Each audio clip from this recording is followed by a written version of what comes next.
പണ്ടൊക്കെ മുസ്ലിം സമുദായം എന്നാൽ അവർ കുറച്ച് ആത്മവിശ്വാസമുള്ള ആളുകളായിരുന്നു.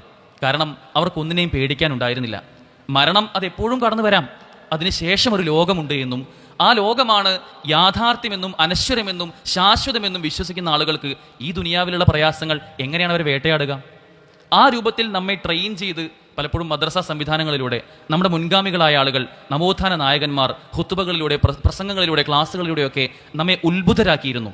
എന്നാൽ ഇന്ന് കാണാൻ സാധിക്കുന്നത് എന്തെങ്കിലും ഒരു ചെറിയ പ്രയാസം വരുമ്പോഴേക്കും, മാനസികമാവട്ടെ ശാരീരികമാവട്ടെ, ആ പ്രയാസത്തിൽ മനം മടുത്തുകൊണ്ട് ജീവിതം തന്നെ അവസാനിപ്പിക്കുന്ന, ഈ ജീവിതത്തിൽ നിന്നും ഒളിച്ചോടുന്ന ഒരു സാഹചര്യം പലപ്പോഴും കാണാറുണ്ട്. ആത്മഹത്യകളുടെ കണക്കുകൾ എടുത്ത് നോക്കുകയാണെങ്കിൽ ലോകത്ത് ഓരോ വർഷവും 7 ലക്ഷത്തിലധികം ആളുകൾ ആത്മഹത്യ ചെയ്യാറുണ്ട്. അതിൽ ഏറ്റവും കൂടുതൽ ആത്മഹത്യകൾ നടക്കുന്നത് ഇന്ത്യയിലാണ്. അതിൽ തന്നെ ഏറ്റവും കൂടുതൽ നടക്കുന്നത് കേരളത്തിലാണ്. കേരളത്തിലെ ആത്മഹത്യകളുടെ ഒരു ട്രെൻഡ് പരിശോധിച്ച് നോക്കുകയാണെങ്കിൽ കഴിഞ്ഞ ഒരു 5 വർഷത്തിൽ കേരളത്തിൽ 8700ഓളം ആത്മഹത്യകൾ യുവാക്കൾ ആത്മഹത്യ ചെയ്യുന്നു എന്നാണ് കണക്കുകൾ പറയുന്നത്. അതായത് 18 വയസ്സിനും 30 വയസ്സിനും ഇടയിലുള്ള യുവാക്കളുടെ ആത്മഹത്യകളാണ് കഴിഞ്ഞ 5 വർഷമായി 8000ഓളം വരുന്നു എന്നത്. കഴിഞ്ഞ ഒരു വർഷക്കാലയളവിൽ തന്നെ 2000ഓളം ആത്മഹത്യകൾ വർദ്ധിച്ചു വരുന്നു എന്നതാണ്. അതിൽ തന്നെ നമ്മെ വേട്ടയാടേണ്ട, നമ്മെ ചിന്തിപ്പിക്കേണ്ട ഒരു യാഥാർത്ഥ്യം എന്നത് മുസ്ലിം സമുദായം എങ്ങനെയാണ് ഈ ആത്മഹത്യകളുടെ പട്ടികയിൽ വരുന്നത് എന്നതാണ്. നമ്മുടെ മനസ്സുകളിൽ ചിന്തിക്കേണ്ട, നമ്മുടെ മനസ്സിൽ ആലോചിക്കേണ്ട ചില വിചാരങ്ങൾ നമ്മൾ വിസ്മരിച്ചു പോകുമ്പോഴാണ് പലപ്പോഴും അത്തരം വലിയ അപകടങ്ങളിലേക്ക് നമ്മൾ എത്താൻ സാധ്യതയുള്ളത്. മുസ്ലിം സമുദായം എന്നാൽ ഒരിക്കലും ഇതൊരു പക്ഷേ ഏറ്റവും ഹൈ പ്രൊഫഷണലായിട്ടുള്ള ആളുകളായിരിക്കാം, ഏറ്റവും ഉന്നത വിദ്യാഭ്യാസ വിചക്ഷണരായ ആളുകളായിരിക്കാം. അവർ മുതൽ ഏറ്റവും സാധാരണക്കാരായ ആളുകൾക്ക് വരെ ജീവിതത്തിലൊരു പ്രയാസം വരുമ്പോൾ അത് നേരിടാൻ, അതിനെ മാനേജ് ചെയ്യാൻ സാധിക്കുന്നില്ല എങ്കിൽ ചെറിയ പിഴവുകൾ നമുക്ക് സംഭവിച്ചു പോകുന്നുണ്ട്. കഴിഞ്ഞ ആഴ്ചയാണ് കൊടുങ്ങല്ലൂരിലെ ഒരു വാർത്ത നമ്മൾ കേട്ടത്. ഒരു മുസ്ലിം യുവതി വിവാഹം കഴിഞ്ഞ് തനിക്കൊരു ഒരു വയസ്സ് പ്രായമുള്ളൊരു കുട്ടിയുണ്ട്. എന്നാൽ തൻ്റെ ഭർത്താവിൻ്റെ വീട്ടിൽ നിന്നും നേരിടുന്ന ഗാർഹിക പീഡനങ്ങൾ കാരണം ആ കുട്ടി തൻ്റെ ഉമ്മയ്ക്കൊരു മെസ്സേജ് അയക്കുകയാണ്: ഉമ്മ, ഞാൻ ഈ ലോകത്തുനിന്ന് വിട പറയാൻ പോവുകയാണ്, എൻ്റെ ഈ ആത്മഹത്യക്ക് കാരണം ഇന്ന ആളുകളാണെന്ന് പറഞ്ഞ് ഒരു വാട്സപ്പ് മെസ്സേജ് അയച്ചുകൊണ്ട് തൻ്റെ ചെറിയ കുട്ടിയെപ്പോലും മറന്നുകൊണ്ട് ഒരു മുഴം കയറിൽ തൂങ്ങിയാടുന്ന ഒരു സാഹചര്യം നമ്മൾ കേട്ടു. കഴിഞ്ഞൊരു വർഷം മുമ്പാണ് ഇവിടെ കൊണ്ടോട്ടിയിൽ തന്നെ തൻ്റെ നിറം കറുപ്പാണ് എന്നതിൻ്റെ പേരിൽ അതിനെ കളിയാക്കിയ, മോശമാക്കി ചിത്രീകരിച്ചതിൻ്റെ പേരിൽ അത്രമേൽ അത് ഫീൽ ചെയ്തുകൊണ്ട് ഒരു പെൺകുട്ടി മരണപ്പെട്ടത്, അല്ലെങ്കിൽ ആത്മഹത്യ ചെയ്തത്. എന്തുകൊണ്ടാണ് നിസ്സാരമായ ചെറിയ ചില കാരണങ്ങൾ കൊണ്ട് തന്നെ അവർക്ക് ജീവിതം തന്നെ മടുക്കുന്നത് എന്നതിൻ്റെ ഉത്തരം യഥാർത്ഥത്തിൽ പരലോകത്തെക്കുറിച്ചുള്ള, ഈ ജീവിതത്തിന് ശേഷം ഒരു ലോകം വരാനുണ്ട് എന്നും ആ ലോകം അതാണ് യാഥാർത്ഥ്യമെന്നും പലപ്പോഴും മറന്നു പോകുന്നത് കൊണ്ടാണ് എന്നതാണ് യാഥാർത്ഥ്യം. വ്യത്യസ്ത കാരണങ്ങളാണ് ആത്മഹത്യക്ക് വേണ്ടി ഇവരെല്ലാം മുന്നോട്ട് വയ്ക്കാറുള്ളത്. അല്ലെങ്കിൽ ഒരു സാമ്പത്തികമായ ബുദ്ധിമുട്ട് വരുമ്പോൾ, കടബാധ്യത ഉണ്ടാവുമ്പോൾ, ജോലിയിൽ ഒരു പ്രയാസം നേരിടുമ്പോൾ, ജോലി ഇല്ലാത്തൊരവസ്ഥ ഉണ്ടാവുമ്പോൾ, ആ ജോലിയിൽ തന്നെ പല സ്ട്രെസ് വരുമ്പോൾ, മറ്റുള്ളവരുടെ ഒരു ഈഗോ കാരണമുള്ള പല വിഷയങ്ങൾ, സംസാരങ്ങളുമൊക്കെ ഉണ്ടാവുമ്പോൾ, എന്തെങ്കിലും നമ്മെ വേദനിപ്പിക്കുന്ന, നമ്മളെ ബോഡി ഷേമിങ് ചെയ്യുന്ന ഒരു അവസ്ഥയിലേക്ക്, അല്ലെങ്കിൽ നമ്മുടെ ആകാരമോ ശരീരമോ എന്തെങ്കിലും കുറവുകൾ ഉണ്ടെങ്കിൽ അതിനെ ചൊല്ലിയുള്ള തർക്കങ്ങളുടെ പേരിൽ, അല്ലെങ്കിൽ ഗാർഹിക പീഡനങ്ങളുടെ പേരിൽ, സ്ത്രീധനത്തിൻ്റെ പേരിൽ, ഇതൊന്നുമല്ലാതെ ഈ ജീവിതത്തിനോട് എസ്കേപ്പ് ചെയ്യാൻ വേണ്ടി ചില ഒളിച്ചോട്ടത്തിൻ്റെ പേരിലൊക്കെ പലരും ആത്മഹത്യ ചെയ്യാറുണ്ട്. ഈ ആത്മഹത്യ ഇത് പലപ്പോഴും ഒരു വലിയ വിഷയമായിട്ടൊന്നും ഇന്നത്തെ പുതിയ തലമുറ കാണാറില്ല എന്നതും നമ്മൾ കൂട്ടി വായിക്കേണ്ടതാണ്. അതെൻ്റെ അവകാശമാണ് എന്ന് പറയുന്ന ആളുകളെ പോലും ഇന്ന് നമ്മൾ കാണുന്നുണ്ട്. സ്വിറ്റ്സർലൻഡിൽ ആത്മഹത്യ ചെയ്യാൻ വേണ്ടി മാത്രം ഒരു വിഭാഗം അവിടെ പ്രവർത്തിക്കുന്നുണ്ട്. അസിസ്റ്റഡ് സൂയിസൈഡ് എന്നാണ് അവർ പറയുന്നത്. ആത്മഹത്യ ചെയ്യാൻ വേണ്ടി സൂയിസൈഡ് പോഡ് പോലുള്ള പല മെഷീനുകളും ഉണ്ടാക്കി, നിങ്ങൾക്ക് ജീവിതത്തിലെ പ്രയാസങ്ങൾ നിങ്ങളെ മനമടുപ്പിക്കുന്നുണ്ടോ എങ്കിൽ വരൂ, ആത്മഹത്യ ചെയ്യൂ എന്ന് പറയുന്ന അവസ്ഥയിലേക്ക് പോലും പുതിയ കാലത്തെ പുരോഗമന ലോകം മാറിയിട്ടുണ്ട് എങ്കിൽ നമ്മൾ മനസ്സിലാക്കേണ്ട യാഥാർത്ഥ്യം, ഈ ദുനിയാവ് എന്നത്, ഇവിടെ കുറച്ച് പ്രയാസങ്ങൾ, ചില പ്രതിസന്ധികൾ, ചില ദുഃഖങ്ങളും വിഷമങ്ങളും നമ്മളെ കാത്തിരിക്കുന്നുണ്ട്. ആ കാത്തിരിക്കുന്ന ദുഃഖങ്ങളെ വളരെ സുന്ദരമായി മാനേജ് ചെയ്യാൻ നമുക്ക് കഴിയുന്നുണ്ട് എങ്കിൽ ഈ പരീക്ഷണത്തിൽ നമ്മൾ വിജയിച്ചു. അതല്ല എങ്കിൽ നമ്മളതിൽ പരാജയപ്പെട്ടു. ആ പരാജയം ഈ ദുനിയാവിൽ മാത്രം നിൽക്കുന്നതല്ല, നാളെ പരലോകത്തെ ശാശ്വതമായ പരാജയമായി മാറാൻ സാധ്യതയുണ്ട് എന്നതാണ് നാം ചിന്തിച്ചു നോക്കേണ്ടത്. കുല്ലു നഫ്സിൻ ദാഇഖത്തുൽ മൗത്ത്, എല്ലാ ശരീരവും മരണം ആസ്വദിക്കാനുള്ളതാണ്. വലനബ്ലുവുക്കും ബിശ്ശർരി വൽ ഖൈരി ഫിത്ന, എന്നാൽ അതിൽ അല്ലാഹു സുബ്ഹാനഹു വ തആല നന്മ കൊണ്ടും തിന്മ കൊണ്ടും നിങ്ങളെ പരീക്ഷിക്കുന്നതാണ്. വ ഇലൈനാ തുർജഊൻ, അല്ലാഹുവിലേക്കാണ് നാം ഇവർ മടക്കപ്പെടേണ്ടതെന്നുള്ളതാണ്. നന്മ കൊണ്ടും തിന്മ കൊണ്ടും നമ്മളെ പരീക്ഷിക്കുന്ന ഈ ദുനിയാവിൽ, ഈ ദുനിയാവാണ് ഏറ്റവും വലുതെന്ന് ചിന്തിക്കുന്ന ആളുകൾക്ക് ഒരുപക്ഷെ ഇത്തരം ആവശ്യങ്ങളിലേക്ക് പോകേണ്ടി വരും. എന്നാൽ ഒരു മുഅ്മിനെ സംബന്ധിച്ചിടത്തോളം, ഒരു മുസ്ലിമിനെ സംബന്ധിച്ചിടത്തോളം ശാരീരികമായും മാനസികമായും ഇവിടെ പ്രയാസങ്ങൾ ഉണ്ടാവുമെന്നത് അല്ലാഹു സുബ്ഹാനഹു വ തആല തന്നെ നമ്മെ സൃഷ്ടിച്ച, നമ്മെ സംവിധാനിച്ച അല്ലാഹു തന്നെ പറഞ്ഞു തന്ന കാര്യമാണ്. ഒരുപക്ഷെ ഈ പള്ളിയിലേക്ക് വരുമ്പോൾ ഇവിടെ ഇരിക്കാൻ മുട്ടുവേദനയുള്ള ആളുകളിവിടെ ഉണ്ടാവും. അതുമുതൽ ക്യാൻസറിന്റെ 4ാമത്തെ സ്റ്റേജിലേക്ക് എത്തുമ്പോൾ മരുന്ന് മണക്കുന്ന മുറികളിൽ മാത്രം കഴിഞ്ഞുകൂടാൻ ഭാഗ്യമുള്ള, അതിനോട് വിധിക്കപ്പെട്ട ആളുകൾ നമ്മുടെ കൂട്ടത്തിൽ ഉണ്ടായേക്കാം. ഇതെല്ലാം പ്രയാസങ്ങളാണ്. അല്ലെങ്കിൽ മാനസികമായി നമ്മളെ ഒരാൾ പറയുന്ന ഒരു കുത്തുവാക്ക് മുതൽ നമ്മുടെ ഏറ്റവും വേണ്ടപ്പെട്ട ആളുകൾ മരണപ്പെടുന്നത് വരെ വലിയ രൂപത്തിൽ നമ്മൾ വേട്ടയാടാറുണ്ട്. ഇതെല്ലാം പ്രയാസങ്ങളാണ്, ദുഃഖങ്ങളാണ്. പക്ഷേ അതെല്ലാം ഈ ദുനിയാവിലുള്ള ദുഃഖങ്ങളാണ്. ഈ ദുനിയാവിലെ ഓരോന്നും പരീക്ഷണമാണ് എന്ന ബോധ്യമാണ് നമുക്ക് ഉണ്ടാവേണ്ടത്. ചില ആളുകളൊക്കെ ഇത്തരമൊരു പ്രയാസം നേരിടുമ്പോൾ ഇതെന്തൊരു കഷ്ടമാണ്, ഞാൻ മാത്രം ഇങ്ങനെ പ്രയാസം അനുഭവിക്കുന്നത്, അള്ളാഹു ഞാൻ നിന്നോട് എന്ത് തെറ്റാണ് ചെയ്തത് എന്ന് ചോദിക്കുന്ന അള്ളാഹു എന്തൊരു ക്രൂരനാണ്, ഈ വയനാട് ദുരന്തമൊക്കെ കണ്ടില്ലേ എന്ന് പറയുന്ന അവസ്ഥയിലേക്ക് വരെ, തങ്ങളുടെ വിശ്വാസത്തെ വരെ ബാധിക്കുന്ന രൂപത്തിലേക്ക് പലരുടെയും ഈ വിഷയത്തിലുള്ള അവരുടെ ആത്മഗതങ്ങൾ പോലും മാറുമ്പോൾ, അല്ലെങ്കിൽ അള്ളാഹു എല്ലാം അവസാനിച്ചു കഴിഞ്ഞു, എനിക്ക് അള്ളാഹുവിൻ്റെ ഒരു കാരുണ്യം ഇതുവരെ കിട്ടിയിട്ടില്ല, ഇത്ര കാലം ഞാൻ പ്രയാസപ്പെടുകയാണ്, പ്രയാസത്തിന് മേൽ പ്രയാസം, സാമ്പത്തികമായും ജോലി സംബന്ധമായിട്ടും ഒക്കെ ബുദ്ധിമുട്ടുകൾ മാത്രമേ ഉള്ളൂ എന്നെല്ലാം ചിന്തിക്കുന്ന ആളുകൾ യഥാർത്ഥത്തിൽ ഈ ദുനിയാവിലെ പരീക്ഷണത്തിൽ അവർ അതിൽ വീണു പോയിട്ടുണ്ടോ, ആ പരീക്ഷണത്തിൽ പരാജയപ്പെട്ടു പോകുന്നുണ്ടോ എന്ന കാര്യം ആലോചിച്ച് നോക്കേണ്ടതുണ്ട്. അള്ളാഹു സുബ്ഹാനഹു വ തആല ഖുർആനിലൂടെ നമ്മോട് പറയുന്നുണ്ട്, ഫഇന്ന മഅൽ ഉസ്രി യുസ്റാ. ഏതൊരു പ്രയാസത്തിനു ശേഷം, എത്ര വലിയ പ്രയാസങ്ങൾക്കു ശേഷം ഒരു എളുപ്പം വരാനുണ്ട്. ആ എളുപ്പത്തെ നിങ്ങൾ പ്രതീക്ഷിക്കുക എന്ന് പറയുന്ന ഒരു യഥാർത്ഥ മുഅ്മിനിന്റെ സ്വഭാവം, ആ ജബൽ അംറിൽ മുഅ്മിൻ, ഒരു മുഅ്മിനിന്റെ സ്വഭാവം, അവന്റെ പ്രകൃതം എന്നത് അത് അത്ഭുതാവഹമാണ്, അത് അത്ഭുതമാണ്. അവന് എന്ത് കാര്യം ഒരു പ്രയാസം നേരിടുന്നുണ്ടെങ്കിൽ അവൻ അതിൽ അള്ളാഹുവിനോട് ശക്കറ, നന്ദി കാണിക്കും. അവനൊരു ദുഃഖം നേരിടുന്നുണ്ടെങ്കിൽ, ഒരു സന്തോഷമുണ്ടെങ്കിൽ അവൻ നന്ദി കാണിക്കും, ഒരു ദുഃഖമുണ്ടെങ്കിൽ അവൻ അതിൽ ക്ഷമിക്കും. അങ്ങനെയുള്ള ക്വാളിറ്റിയുള്ള ഒരു മുസ്ലിമിനെ സംബന്ധിച്ചിടത്തോളം ഈ രൂപത്തിൽ ഈ ലോകത്തുണ്ടാവുന്ന സങ്കടങ്ങളിൽ എങ്ങനെയാണ് അവൻ മതിമറക്കുക? ആ സങ്കടമാണ് ഏറ്റവും വലുത്, അത് ആ നിരാശയാണ് തന്നെ ഏറ്റവും അധികം ബാധിക്കുന്നത് എന്ന് എങ്ങനെയാണ് ചിന്തിക്കുക? അതൊരിക്കലും നമുക്ക് ചേർന്നതല്ല. പല പഠനങ്ങളും പറയുന്നുണ്ട്, വിഷാദ രോഗം വന്നു കഴിഞ്ഞാൽ അത്രമേലൊരു വ്യക്തി ഡിപ്രസ്ഡായി മാറുന്ന അവസ്ഥയിൽ അവൻ എല്ലാ പ്രതീക്ഷയും നഷ്ടപ്പെടുകയാണ്. സ്വന്തത്തെക്കുറിച്ചുള്ള ഞാനൊരു മൂല്യവുമില്ലാത്ത, എന്നെ ആർക്കും വേണ്ട, ഞാനിപ്പോൾ എന്തിനാണ് ഇവിടെ ജീവിക്കുന്നത് എന്നുള്ള ചിന്ത അവനിലേക്ക് വരികയാണ്. ആ ചിന്ത വരുന്നതോടുകൂടി അവൻ്റെ മനസ്സ് തകരും, അതിലൂടെ അവൻ്റെ ശരീരവും തകരും. അങ്ങനെയാണ് അവൻ ആത്മഹത്യയിലേക്ക് പോകുന്നത് എന്നതാണ് പല പഠനങ്ങളും പറയുന്നത്. ഒരു വിശ്വാസിയെ സംബന്ധിച്ചിടത്തോളം, ഒരു മുഅ്മിനിനെ സംബന്ധിച്ചിടത്തോളം അവൻ അതിലേക്ക് പോകാനുള്ള കാരണങ്ങളെപ്പറ്റി ഒന്ന് ഇരുന്ന് ആലോചിച്ച് നോക്കേണ്ടതുണ്ട്. നമ്മൾ ഒരിക്കലും ചിന്തിക്കേണ്ടതില്ല നമ്മളും അത്തരം സാഹചര്യത്തിലേക്കൊന്നും പോകില്ല, ഞാനൊക്കെ ഭയങ്കര സ്ട്രോങ് ആണ് എന്ന് പറയുന്ന ആളുകൾ കൂടി ആലോചിച്ച് നോക്കേണ്ടത്, ഈ രൂപത്തിലുള്ള ചിന്താതികൾ എപ്പോഴെങ്കിലും നമ്മുടെ മനസ്സിൽ, നമ്മുടെ മനോമുകുരങ്ങളിൽ ചെറിയ രൂപത്തിലെങ്കിലും മുളപൊട്ടാറുണ്ടോ എന്ന് ചിന്തിച്ച് നോക്കേണ്ടതുണ്ട്. ഒന്നാമതായി നമ്മൾ മനസ്സിലാക്കേണ്ടത്, നമ്മുടെ ജീവിതത്തെപ്പറ്റി, ഈ ദുനിയവിയായ വളരെ നിസ്സാരമായ ഈ ജീവിതത്തെപ്പറ്റി എന്തെങ്കിലും ലക്ഷ്യത്തിനെ കുറിച്ചുള്ള ബോധമില്ലായ്മ, ആ ലക്ഷ്യത്തിൽ നിന്നും എപ്പോഴെങ്കിലും കുതറി മാറുന്ന, അതിൽ പിഴച്ചു പോകുന്ന, വഴി പിഴച്ചു പോകുന്ന ഒരു സാഹചര്യം നമുക്കുണ്ടോ എന്നതാണ്. നമ്മ എവരും കാത്തിരിക്കുന്നത് നാളെ പാരത്രികമായി ഒരു കണ്ണും കണ്ടിട്ടില്ലാത്ത, ഒരു കാതും കേട്ടിട്ടില്ലാത്ത, ഒരു മനസ്സിനും ചിന്തിക്കാൻ പോലും കഴിഞ്ഞിട്ടില്ലാത്ത ആ സ്വർഗ്ഗമാണ് നമ്മളെ കാത്തിരിക്കുന്നത് എങ്കിൽ പിന്നെ എങ്ങനെയാണ് ഈ ഭൂമിയിലെ പ്രയാസങ്ങൾ നമുക്ക് വലിയ രൂപത്തിൽ നേരിടാൻ കഴിയുന്നത്, അതൊരു പ്രയാസമായി മാറുന്നത്? അല്ലാഹു സുബ്ഹാനഹു വ തആല പറയുന്നുണ്ട്, അല്ലദീ ഖലഖൽ മൗത വൽ ഹയാത ലിയബ്ലുവകും അയ്യുക്കും അഹ്സനു അമല. ഈ ഭൂമിയിൽ ജീവിതവും മരണവും ഒക്കെ അള്ളാഹു സൃഷ്ടിച്ചിട്ടുള്ളത് നിങ്ങൾ എങ്ങനെയാണ് ഏറ്റവും നന്നായി നിങ്ങൾ അമലുകൾ ചെയ്യുന്നതെന്ന് പരീക്ഷ നോക്കാൻ വേണ്ടിയാണ്. ആ അമലുകളുടെ കാര്യത്തിൽ വീഴ്ച സംഭവിക്കുന്നുണ്ടെങ്കിൽ അതാണ് ഏറ്റവും വലിയ വീഴ്ച എന്നാണ് നാം തിരിച്ചറിയേണ്ടത്. എന്നാൽ പരീക്ഷണം അത് ഈ ദുനിയാവിൽ അത് സ്വാഭാവികമാണ്. വലനബ്ലുവന്നകും ബിശൈഇ മിനൽ ഖൗഫി വൽ ജൂഇ വനഖ്സി മിനൽ അംവാലി വൽ അൻഫുസി വസ്സമറാത്തി വബശ്ശിരിസ് സ്വാബിരീൻ. കുറച്ചൊക്കെ ഭയം കൊണ്ടും പട്ടിണി കൊണ്ടും, കുറച്ച് നിങ്ങളുടെ വിഭവങ്ങളിലും സമ്പത്തിലും ശരീരത്തിലുമൊക്കെ കുറവുകൾ ഉണ്ടായിക്കൊണ്ടുമൊക്കെ അള്ളാഹു നിങ്ങളെ പരീക്ഷിക്കും. വബശ്ശിരി സ്വാബിരീൻ, അവിടെ ക്ഷമാലുക്കൾക്ക് സന്തോഷ വാർത്ത അറിയിക്കുക എന്ന് അള്ളാഹു സുബ്ഹാനഹു വ തആല പറയുന്നുണ്ട്. പ്രിയമുള്ളവരെ, നമ്മളൊന്നും വിശപ്പ് എന്നതിൻ്റെ കാഠിന്യം അനുഭവിച്ചിട്ടില്ല.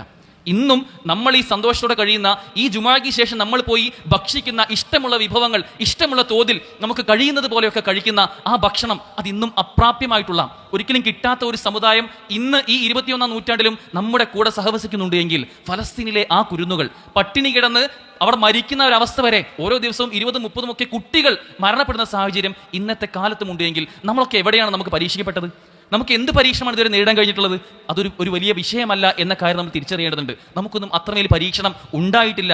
എന്നിട്ട് പോലും, ഇത്രയധികം പ്രയാസങ്ങൾ ഉണ്ടായിട്ട് പോലും ഹസ്ബുനല്ലാഹ് എന്നവർക്ക് പറയാൻ സാധിച്ചിട്ടുണ്ടെങ്കിൽ അവരുടെ ഈമാനിന്റെ കരുത്താണ് കാണിക്കുന്നത്. നമുക്കൊരു ചെറിയ പ്രയാസം വരുമ്പോഴും എങ്ങനെയാണ് ഹസ്ബുനല്ലാഹ് നമുക്ക് മറന്നു പോകാൻ സാധിക്കുക? ഒരിക്കലും ഒരു വിശ്വാസിക്ക് ചേർന്നതല്ല. നാം ഏവരും ലക്ഷ്യം വെക്കുന്നത് പരലോകമാണ്, സ്വർഗ്ഗമാണ് എന്ന ബോധ്യമാണ് ഒന്നാമതായി നമുക്ക് ഉണ്ടാവേണ്ടത്. രണ്ടാമത് നമ്മൾ ചിന്തിക്കേണ്ടത് ഖളാ ഖദറിലുള്ള വിശ്വാസമാണ്. നമ്മുടെ ഈമാനിന്റെ ഭാഗമാണ് അള്ളാഹുവിന്റെ വിധികളിലും വിലക്കുകളിലും വിശ്വസിക്കുക എന്നത്. പലപ്പോഴും പിന്നെ ഈ വിഷയത്തിൽ ഒരു വ്യക്തി വിഷാദ രോഗത്തിലേക്ക് പോകുന്നതിനെ പറ്റി പണ്ഡിതന്മാർ പറയുന്നത് 2 രൂപത്തിലാണ് അവനെ വിഷാദം ബാധിക്കുക, അല്ലെങ്കിൽ നിരാശ ബാധിക്കുക. ഒന്ന്, അവൻ്റെ കഴിഞ്ഞു പോയ അവൻ്റെ ഭൂതകാലത്തെ കാര്യങ്ങൾ ആലോചിച്ചുകൊണ്ട്, അതിലെ അവനെ പ്രയാസപ്പെടുത്തുന്ന കാര്യങ്ങൾ ആലോചിച്ചുകൊണ്ടുള്ള സങ്കടമാണ് അവനെ ബാധിക്കുക. 2, അവന് ഭാവിയിൽ വരാനിരിക്കുന്ന ഓരോ കാര്യങ്ങളെക്കുറിച്ച് ആലോചിച്ചുള്ള പേടിയാണ് അവനുള്ള പ്രശ്നം. ഈ സങ്കടവും പിന്നെ ഭാവിയിൽ അല്ലെ ഭൂതകാലത്തെ സങ്കടവും ഭാവിയിൽ വരാനിരിക്കുന്ന പേടിയുമാണ് അവനെ ഏറ്റവും അധികം ഈ നിരാശയിലേക്കും പിന്നീട് ആത്മഹത്യയിലേക്കും ഒക്കെ എത്തിക്കുക എന്ന് പണ്ഡിതന്മാർ പറയുന്നുണ്ട്. എന്നാൽ പരിശുദ്ധ ഇസ്ലാം പറയുന്നത് സ്വർഗത്തിൽ നിങ്ങളെ കാത്തിരിക്കുന്നത് വലാ ഖൗഫുൻ അലൈഹിം വലാ ഹും യഹ്സനൂൻ. അവിടെ നിങ്ങൾക്ക് ഭാവിയെക്കുറിച്ച് ആലോചിച്ചൊരു പേടിയുമില്ല. വലാ ഖൗഫുൻ അലൈഹിം വലാ ഹും യഹ്സനൂൻ. നിങ്ങളുടെ ഭൂതകാലത്തെ ആലോചിച്ച് ഒരു സങ്കടവും നിങ്ങൾക്ക് അവിടെ നേരിടാനില്ല. അത്രമേൽ സുന്ദരമായ സ്വർഗ്ഗമാണ് നിങ്ങളെ കാത്തിരിക്കുന്നത് എന്നതാണ് നമ്മുടെ ഖളാ ഖദറിന്റെ അടിസ്ഥാനം. അല്ലാഹു സുബ്ഹാനഹു വ തആല നമുക്ക് നിശ്ചയിച്ച എന്തെല്ലാം കാര്യങ്ങളുണ്ടോ, എന്തെല്ലാം പ്രയാസങ്ങളുണ്ടോ, നാളെ ജോലി തെറിക്കും, അത് തെറിക്കുമെന്ന് അല്ലാഹു സുബ്ഹാനഹു വ തആല നേരത്തെ നിശ്ചയിച്ചതാണ്. അല്ലാഹുമ്മ ലാ മാനിഅ ലിമാ അഅ്തൈത വലാ മുഅ്തിയ ലിമാ മനഅത. ഓരോ നമസ്കാര ശേഷം നമ്മൾ പ്രാർത്ഥിക്കുന്നതാണ്, അല്ലാഹുവേ നീ ഒരു കാര്യം തരാൻ തീരുമാനിച്ചാൽ അത് തടയാൻ ഒരാൾക്കും കഴിയില്ല. നീ ഒരു കാര്യം തടയാൻ തീരുമാനിച്ചതെങ്കിൽ അത് തരാനും ഒരാൾക്കും കഴിയില്ല. നീ നിശ്ചയിച്ചത് മാത്രമേ ഇവിടെ നടക്കൂ എന്ന ബോധ്യമുള്ള ഒരു വ്യക്തിക്ക് എങ്ങനെ അതിൽ പിഴവ് സംഭവിക്കുക? മറ്റൊന്ന് നമുക്കുണ്ടാവേണ്ട ചിന്ത അള്ളാഹുവിൻ്റെ അനുഗ്രഹങ്ങളെ തിരിച്ചറിയുക എന്നതാണ്. അള്ളാഹു സുബ്ഹാനഹു വ തആല നമുക്ക് നൽകിയ അനുഗ്രഹങ്ങളെ പറ്റി ബോധ്യമുള്ള ഒരു ചെറിയ ചിന്തയുള്ള ഒരു വ്യക്തിക്ക് എങ്ങനെയാണ് നിരാശയിലേക്ക് പോകാൻ കഴിയുക? സഹോദരൻ ഒന്ന് ആലോചിച്ച് നോക്കൂ. നമ്മൾ ഇരിക്കുന്ന ഈ ഒരു ഇരുത്തം ഒരുപക്ഷെ ഉമ്മയുടെ പിന്നെ ഗർഭപാത്രത്തിൽ നമ്മളൊരു കുഞ്ഞായി മാറി 22ാമത്തെ ദിവസം മുതൽ മിടിച്ചു തുടങ്ങിയ നമ്മുടെ ഹൃദയം, ആ ഹൃദയം അതിന്റെ മിടിപ്പ് അവസാനിക്കുന്നത് നമ്മുടെ മരണസമയത്താണ്. അത്രമേൽ സമയം നമ്മൾ പോലും അറിയാതെ ഒരുപക്ഷെ നമ്മൾ ഈ ഇരിക്കുന്ന ഇരുത്തത്തിൽ നമ്മുടെ ഹൃദയം ഇടിക്കുന്നുണ്ട്, നമ്മൾ ശ്വസിക്കുന്നുണ്ട്, നമ്മുടെ കിഡ്നി പ്രവർത്തിക്കുന്നുണ്ട്, ഓരോ അനുഗ്രഹങ്ങൾ നമ്മൾ ആസ്വദിച്ചുകൊണ്ടിരിക്കുകയാണ്. അള്ളാഹുവിന്റെ അനുഗ്രഹങ്ങളെ അത് എത്ര നിസ്സാരമായി നിങ്ങൾ കാണുന്നതാണെങ്കിലും അത് എണ്ണിത്തിട്ടപ്പെടുത്താൻ നിങ്ങൾ ശ്രമിച്ചാൽ ലാ തഹ്സുഹ, നിങ്ങൾക്കത് എണ്ണിത്തിട്ടപ്പെടുത്താൻ കഴിയുകയില്ല. അത്രമേൽ അനുഗ്രഹീതരായ നമ്മൾ സഹോദരൻ ആലോചിച്ച് നോക്കൂ. അള്ളാഹു സുബ്ഹാനഹു വ തആല നമ്മുടെ ഉമ്മയുടെ ഗർഭപാത്രത്തിൽ നമ്മളൊരു കുഞ്ഞായിരിക്കെ ഉമ്മയുടെ ഗർഭപാത്രത്തിന്റെ ഇരുട്ടറകളിൽ എങ്ങനെയാണോ നമ്മളെ സംരക്ഷിച്ചത്, ആ അള്ളാഹു ഇപ്പോഴും നമ്മുടെ കൂടെയുണ്ട്. നമ്മുടെ കണ്ടനാടിയേക്കാൾ നമ്മെ അടുത്തുള്ള ആ റബ്ബിനെ വിസ്മരിച്ചുകൊണ്ട് ഒരു മുസ്ലിമിന് ഒരിക്കലും ആത്മഹത്യ പോലുള്ള അവന്റെ നിരാശയുടെ പടുകുഴിയിലേക്ക് ഒരിക്കലും അവൻ ചെന്ന് ചാടുകയില്ല എന്നത് തീർച്ചയാണ്. മറ്റൊന്ന് അള്ളാഹുമായുള്ള ബന്ധമാണ്. അതിലെന്തെങ്കിലും പിഴവ് സംഭവിക്കുന്ന ആളുകളുണ്ടെങ്കിൽ സ്വാഭാവികമായും ആ ഒറ്റപ്പെടൽ അവനെ ആത്മഹത്യയിലേക്ക് പോലുള്ള പല വിഷയങ്ങളിലേക്കും എത്തിക്കും. പരിശുദ്ധ ഇസ്ലാമിന്റെ ഒരു കൽപ്പന, നിങ്ങൾ ഒറ്റപ്പെടലാണ് ആത്മഹത്യ എന്നാണ് പുതിയ കണക്കുകൾ. ഒറ്റപ്പെടൽ ആത്മഹത്യയിലേക്ക് നയിക്കുമെന്നാണ് പറയുന്നത്, ലോൺലിനെസ്. എന്നാൽ നിങ്ങൾ ഒറ്റയ്ക്കിരിക്കണം എന്നാണ് ഇസ്ലാം പറയുന്നത്. എങ്ങനെ? ആർക്ക് മുമ്പിൽ? നമ്മെ സൃഷ്ടിച്ച നമ്മുടെ സ്രഷ്ടാവിന്റെ മുമ്പിൽ നിങ്ങൾ ഒറ്റയ്ക്കിരിക്കണം, നിങ്ങൾ ഒറ്റയ്ക്കാവണം, അവനോട് തേടണം, പ്രാർത്ഥിക്കണം, കരഞ്ഞ് മനമുരുകി പ്രാർത്ഥിക്കണം. നമസ്കാരത്തിൽ അള്ളാഹുവിന് മുമ്പിൽ നിൽക്കുമ്പോൾ നിങ്ങളുടെ ഹൃദയം പിടയ്ക്കണം എന്ന് അള്ളാഹു റസൂൽ കൽപ്പിക്കുമ്പോൾ സഹോദരൻ നമ്മുടെ നമസ്കാരം എവിടെ എത്തി നിൽക്കുന്നുണ്ട്? നമ്മുടെ നമസ്കാരത്തിൽ ഞാൻ നിൽക്കുന്നത് അള്ളാഹുവിന്റെ മുമ്പിലാണ്. ഓരോ ദിവസവും നമസ്കാരത്തിൽ 17 തവണ നിർബന്ധമായും അൽഹംദുലില്ലാഹി റബ്ബിൽ ആലമീൻ എന്ന് പറയുമ്പോൾ അള്ളാഹു സുബ്ഹാനഹു വ തആല തിരിച്ച് മറുപടി പറയുന്നുണ്ട്, ഹമിദനി അബ്ദി, അള്ളാഹു നീയാണ്, നിനക്കാണ് സർവ്വസ്തുതിയും എന്ന് പറയുമ്പോൾ എന്നെ എൻ്റെ അടിമ പിന്നെ സ്തുതിച്ചിരിക്കുന്നു എന്ന് അള്ളാഹു സുബ്ഹാനഹു വ തആല മറുപടി പറയുന്നുണ്ട്. അള്ളാഹുവിൻ്റെ ആ മറുപടിയിൽ നമ്മളും ഭാഗമാകുന്നുണ്ട് എങ്കിൽ എങ്ങനെയാണ് നമ്മുടെ മനസ്സിനെ പലപ്പോഴും ഇത്തരം പ്രയാസങ്ങൾ ബാധിക്കുന്നത്? നമ്മുടെ നമസ്കാരങ്ങൾ അതിൻ്റെ ചൈതന്യം നഷ്ടപ്പെടുത്തു പോകുന്നുണ്ട്. എവിടെയാണോ നമുക്ക് അവിടെ പിഴവ് സംഭവിക്കുന്നത് അത് തിരുത്താനുള്ള നമ്മുടെ നിരാശകൾക്കുള്ള ഒരു പരിഹാരമാണ് യഥാർത്ഥത്തിൽ നമ്മുടെ നമസ്കാരം. അത് ആ രൂപത്തിൽ മാറാൻ കഴിയുന്നുണ്ടോ എന്ന് നമ്മൾ ആലോചിച്ച് നോക്കുക. അതുപോലെ തന്നെ ഇത്തരം വിഷയങ്ങൾ വന്നു കഴിഞ്ഞാൽ, ജീവിതത്തിലൊരു പ്രയാസം വന്നു കഴിഞ്ഞാൽ, ഒരു ദുഃഖം നമുക്ക് നേരിട്ട് കഴിഞ്ഞാൽ നേരിട്ട് ആത്മഹത്യയിലേക്ക് പോകുന്ന അത്തരം ചിന്തകൾ വരുന്ന ഒരു നിമിഷം കൊണ്ട് തന്നെ അത്തരം ഒരു അബദ്ധമായ ഒരു തീരുമാനത്തിലേക്ക് എത്തുന്ന ആളുകൾ ഇസ്ലാമികമായി എന്താണ് അതിന്റെ വിധി എന്ന് കൂടി അറിയേണ്ടതുണ്ട്. ആത്മഹത്യയെ അല്ലെങ്കിൽ സ്വന്തത്തെ ഇല്ലാതാക്കുന്നതിനെ ഗുരുതരമായ ഒരു പാപമായിക്കൊണ്ടാണ് പരിശുദ്ധ ഇസ്ലാം കൽപ്പിക്കുന്നത്. വലാ തഖ്തുലു അൻഫുസകും, നിങ്ങൾ നിങ്ങളെ തന്നെ വധിക്കരുത്, അതിനെ കൊലപ്പെടുത്തി ഇല്ലാതാക്കരുത് എന്ന് അല്ലാഹു സുബ്ഹാനഹു വ തആല പറയുകയാണ്. പ്രവാചകൻ സ്വല്ലല്ലാഹു അലൈഹി വസല്ലം ഒരിക്കൽ പറയുന്നുണ്ട്, ഒരു വ്യക്തി അവന് ഒരു മുറിവ് പറ്റിക്കഴിഞ്ഞു, ആ മുറിവ് പറ്റിയതിനു ശേഷം ആ മുറിവ് പറ്റി എന്നതുകൊണ്ട് അവൻ പോയി ആത്മഹത്യ ചെയ്തു. ആ ഒരു വ്യക്തിയെ പറ്റി അള്ളാഹു സുബ്ഹാനഹു വ തആല പറയുന്നുണ്ട്, ആ മുറിവ് കാരണം ആത്മഹത്യ ചെയ്ത ആ വ്യക്തിയെ പറ്റി അള്ളാഹു പറയുകയാണ്, ബദറനി അബ്ദി ബിനഫ്സി ഹറംതു അലൈഹിൽ ജന്ന, ആ വ്യക്തി അവൻ എൻ്റെ അടിമ, അവൻ്റെ ആത്മാവിൻ്റെ കാര്യത്തിൽ എന്നെ മറികടക്കാൻ ശ്രമിച്ചു, അതുകൊണ്ട് തന്നെ അവന് സ്വർഗത്തെ ഞാൻ നാളെ ഹറാമാക്കിയിരിക്കുന്നു എന്ന് അള്ളാഹു സുബ്ഹാനഹു വ തആല പറയുകയാണ്. ആത്മഹത്യ ചെയ്ത വ്യക്തി അവൻ ഏത് രൂപത്തിലാണോ ആത്മഹത്യ ചെയ്തത് അതേ രൂപത്തിൽ നാളെ പരലോകത്ത്, നാളെ നരകത്തിൽ ആ രൂപത്തിൽ തന്നെ ആത്മഹത്യ ചെയ്തുകൊണ്ടേയിരിക്കും. ഒരു മലമുകളിൽ നിന്ന് ചാടുകയാണെങ്കിൽ അവൻ ചാടിക്കൊണ്ടേയിരിക്കും, ഒരു കത്തി കൊണ്ട് കുത്തുകയാണെങ്കിൽ അത് ചെയ്തുകൊണ്ടേയിരിക്കുമെന്ന്, അത്തരത്തിൽ വളരെ മോശമായ ശിക്ഷ അവൻ ഉണ്ടായിരിക്കുമെന്ന് അള്ളാഹുവിൻ്റെ റസൂൽ പറഞ്ഞിരുന്നുണ്ട്. അള്ളാഹുവിൻ്റെ റസൂൽ സല്ലല്ലാഹു അലൈഹി വസല്ലം ഒരിക്കൽ ഒരു ആത്മഹത്യ ചെയ്ത വ്യക്തിയുടെ മയ്യത്തിന്റെ ജനാസ എത്തിയപ്പോൾ അതിനെ നമസ്കരിക്കാൻ പോലും കൂട്ടാക്കിയില്ല എന്നുണ്ടെങ്കിൽ എത്രത്തോളം ഗുരുതരമാണ് ഈ വിഷയം.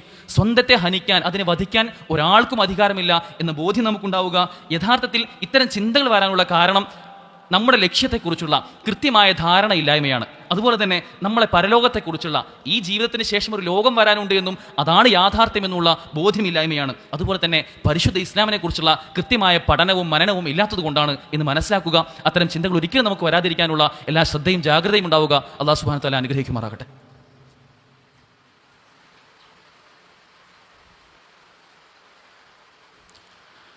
അൽഹംദുലില്ലാഹ് അസ്സലാത്തു വസ്സലാമു അലാ റസൂലില്ലാ വഅലാ ആലിഹി വസഹബി അജ്മഈൻ അമ്മാ ബഅദ്.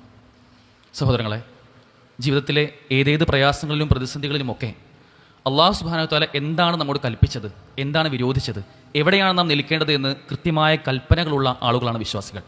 അവിടെ വളരെ കൃത്യമായി നിൽക്കാനുള്ള ശ്രദ്ധയും ജാഗ്രതയും ഒക്കെ നമുക്കുണ്ടാവേണ്ടതുണ്ട്. ഒരിക്കലും നാം അനുഭവിച്ച പ്രയാസങ്ങളാണ് ഏറ്റവും വലുത് എന്നൊരിക്കലും നമ്മൾ ചിന്തിക്കേണ്ടതില്ല. ഞാനും നിങ്ങളുമൊക്കെ പ്രയാസങ്ങൾ അനുഭവിച്ചിട്ടുണ്ട്. നമ്മുടെ ജീവിതത്തിൻ്റെ ഇന്നേ വരെയുള്ള കാലഘട്ടങ്ങളിൽ നമുക്കുണ്ടായ പ്രയാസങ്ങൾ നമുക്ക് ഭയങ്കര സംഭവമായി തോന്നാം. ഞാൻ അനുഭവിച്ച അത്രയൊന്നും മറ്റവൻ അനുഭവിച്ചിട്ടില്ലല്ലോ, എൻ്റെ അയൽവാസി അനുഭവിച്ചിട്ടില്ലല്ലോ എന്നൊക്കെ നമുക്ക് തോന്നിയേക്കാം. പക്ഷെ നാം ചിന്തിച്ചു നോക്കേണ്ടത് നമ്മെക്കുറിച്ചല്ല, അള്ളാഹു സുബ്ഹാനഹു വ തആലയുടെ ഇഷ്ട അടിമകളായ അവൻ്റെ അമ്പിയാക്കളെക്കുറിച്ചും ഔലിയാക്കളെക്കുറിച്ചും ആലോചിച്ച് നോക്കേണ്ടതുണ്ട്. സഹോദരങ്ങളെ, നമ്മുടെ മുൻഗാമികളായ നമ്മുടെ പ്രവാചകന്മാരൊന്നും അനുഭവിച്ച അത്രയും നമ്മൾ ആരും അനുഭവിച്ചിട്ടില്ല. നീണ്ട 14 വർഷം രോഗിയായിക്കൊണ്ട് തൻ്റെ കുടുംബവും നാടുമൊക്കെ തന്നെ ഒറ്റപ്പെടുത്തി മാറി നിന്ന അയ്യൂബ് നബി അലൈഹിസ്സലാം, താൻ തൗഹീദാണ് പറഞ്ഞത് എന്നതുകൊണ്ട് തന്നെ വീട്ടിൽ നിന്നും നാട്ടിൽ നിന്നും പുറത്താക്കി ഏറ്റവും ഒടുവിൽ തീ കുണ്ടാരത്തിലേക്ക് വലിച്ചെറിയപ്പെട്ട ഇബ്രാഹിം നബി അലൈഹിസ്സലാം, മത്സ്യത്തിന്റെ വായിലാകപ്പെട്ട യൂനുസ് നബി അലൈഹിസ്സലാം, അല്ലെങ്കിൽ കുഞ്ഞുങ്ങളില്ലാതെ പരീക്ഷിക്കപ്പെട്ട സക്കരിയ നബി അലൈഹിസ്സലാം, നുബുവത്തിന് ശേഷം 40-ാമത്തെ വയസ്സിന് ശേഷം ശാരീരികമായും മാനസികമായും സമാനതകളില്ലാത്ത ക്രൂരതകൾ അനുഭവിച്ച പ്രവാചകൻ സല്ലല്ലാഹു അലൈഹി വസല്ലം, ഇവരൊന്നും അനുഭവിച്ചത്ര ഒരിക്കലും അതിൻ്റെ 100-ൽ 1 അംശം പോലും നമുക്ക് അനുഭവിക്കാൻ ഉണ്ടായിട്ടില്ല. നമ്മുടെ കുടുംബത്തെ വിട്ട് ഈ നാട്ടിൽ നിന്ന് മറ്റൊരു നാട്ടിലേക്ക് പോകാൻ നമ്മോടാരും പറഞ്ഞിട്ടില്ല. നമ്മുടെ ജോലി ഉപേക്ഷിച്ച്, നമ്മുടെ സമ്പത്ത് ഉപേക്ഷിച്ച്, നമ്മുടെ ഈ ഭൂമിയിലുള്ള എല്ലാ വിഭവങ്ങളും ഉപേക്ഷിച്ച് നിങ്ങൾ അള്ളാഹുവിൻ്റെ മാർഗ്ഗത്തിൽ ഹിജ്റ ചെയ്യുമെന്ന് നമ്മോടാരും പറഞ്ഞിട്ടില്ല. നിങ്ങളുടെ അടുക്കൽ ഒരു ശത്രു സൈന്യം നിങ്ങൾ നേരിടാൻ വരുന്നുണ്ട്, അതുകൊണ്ട് എല്ലാം ഉപേക്ഷിച്ച് ജീവൻ ത്യജിക്കാൻ നിങ്ങൾ തയ്യാറാവണമെന്ന് ഈ 21-ാം നൂറ്റാണ്ടിൽ ജനിച്ച നമ്മോടാരും പറഞ്ഞിട്ടില്ല.